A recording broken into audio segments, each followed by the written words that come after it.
All right, guys, doing another intro here. I do 3 or 4 before I go into work.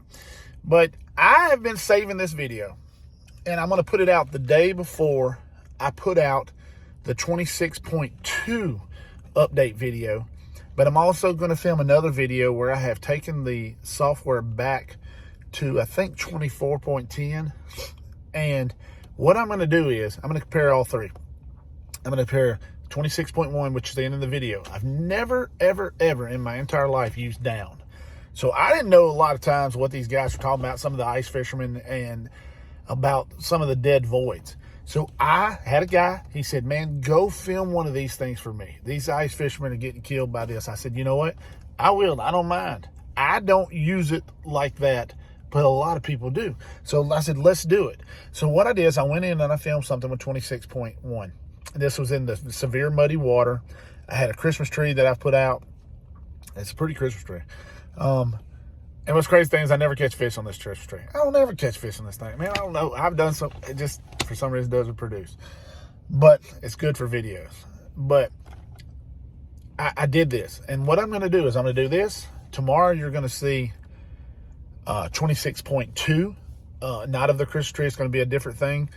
Because I'm going to a different lake tomorrow. And then the next day, you'll see the 24.10. I think that's the version of it. And we're going to compare all three. And we're going to see what's going on. Because I have got very good with the 26.1 to 26.2 of getting my screen clear and catching white perch. Now, the mud fooled me the other day. That's something I didn't think would fool me. But the mud got me. And I don't know if it fools this new software update or if maybe they corrected it with the 26.10. We'll have to wait and see.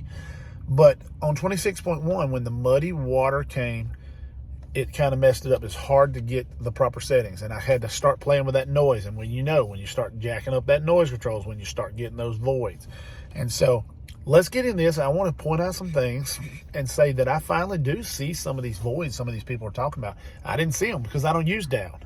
I was more in the bass fishing mode, and even in the crappie mode, I didn't see it because I was inside that range. But let's take a look at this video. Thanks for watching. Thanks for subscribing. It's getting big. Let's go. Let's check out the video. Well, okay, guys, here we go. Now, here's something I'll be honest with you. I've never used down. Don't know nothing about it. Don't know much about the down. I was a little confused, man. You see me, I didn't know how to, I didn't know you couldn't adjust the depth. I'm gonna tell you what, totally ignorant on this subject. So I played with it a little bit. I got this for you. Here's what we see. We see a beautiful Christmas tree. It's about 7 or 8 foot. Actually, it's in front right there of the boat. And I didn't understand a whole lot about the depth settings. But here's what we're going to go through.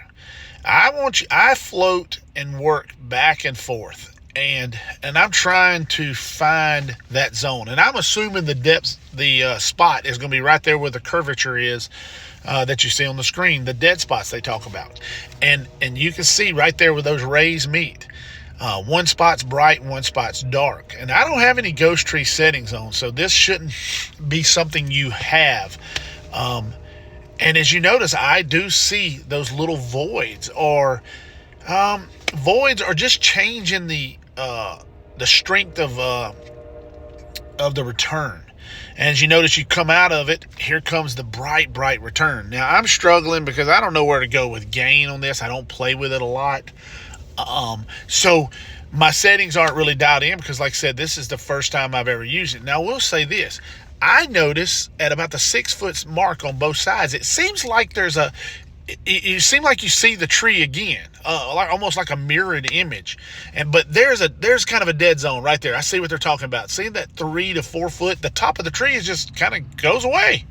And so I'm understanding some of this stuff now. So I want to try to learn, and I want to try to get in there and learn. Now look at there. Look at the top of that tree being kind of cut off right there in that dead zone. Now it's going to be interesting to see if 26.2 fixes this. And the reason, like I said, I've never got into this is, hey, I don't ice fish. I don't fish with the down mode very much. I think this is less prevalent in the forward mode, but it seems to be there. And you don't see it in the bass mode because you've got it stretched out 70 feet, so the voids are real tiny, so you don't see the voids as big. So, guys, there it is. Somebody asked me to do it. I went out and I was able to see it. So I'm going to see. We're going to do 26.2 tomorrow. I'm going to do a down video just in 26.2. Then I'm going to have another video with the 24.10, I think, which is 2 or 3 back. I think it's June of last year. So we're talking about 7 or 8 months ago. This would be before the Ghost Tree Auto. This would be before the Perspective, where they had the overlay thing. So this is back a little bit ago. So it'd be kind of cool to see how those different versions are and see if there's been changes. What I think I'm seeing is that they've upped the power output. I don't know if that's true, but it just seems like the images are brighter and they pop really hard, but some of the clarity is not there. And I'm able to tinker with the settings and get what I want in the picture, and I'm able to get a good, clean, pretty picture. But there is that little bit of detail that seems to be falling away. Is it enough to matter? That is a personal thing. I like the new update. When I'm bass fishing, I like the new update when I'm crappie fishing. But some of the guys who are pure crappie fishermen are saying that they're not having as much detail. And I got to be honest, when I saw the down version of this, I was able to see some of that detail loss, because that Christmas tree wasn't quite as crystal clear and didn't pop and didn't have as much, target separation as some of the other ones. I don't know down. I never used it. That may be the first time I've ever clicked it in down mode. But I know how I used to have on forward mode the target separation. Now I'm able to still get that and adjust it. I'm able to adjust through some of my settings and get it. But it's a lot more work with the 26.1 than it was with the 25.3 and even the 24 before it. It's a lot more work with this software update to get that pretty picture, whereas the other ones seemed to be really simple. I mean, I use 68 gain, 78 color gain, noise reject on low, TVG on low. You used it, it pretty much was good for everything. That is not the case with this new update. You have to tinker constantly. I don't know if I like that as much. So I'm kind of looking forward to seeing what the LVS34 is, because the videos I've seen and the videos I have in my possession, they don't have anything on and they look good. So it's going to be cool to compare. And so I hope you enjoyed today's video. And I know it's a little bit long-winded, but these are some topics people wanted to see. Thanks for watching. Thanks for subscribing, guys.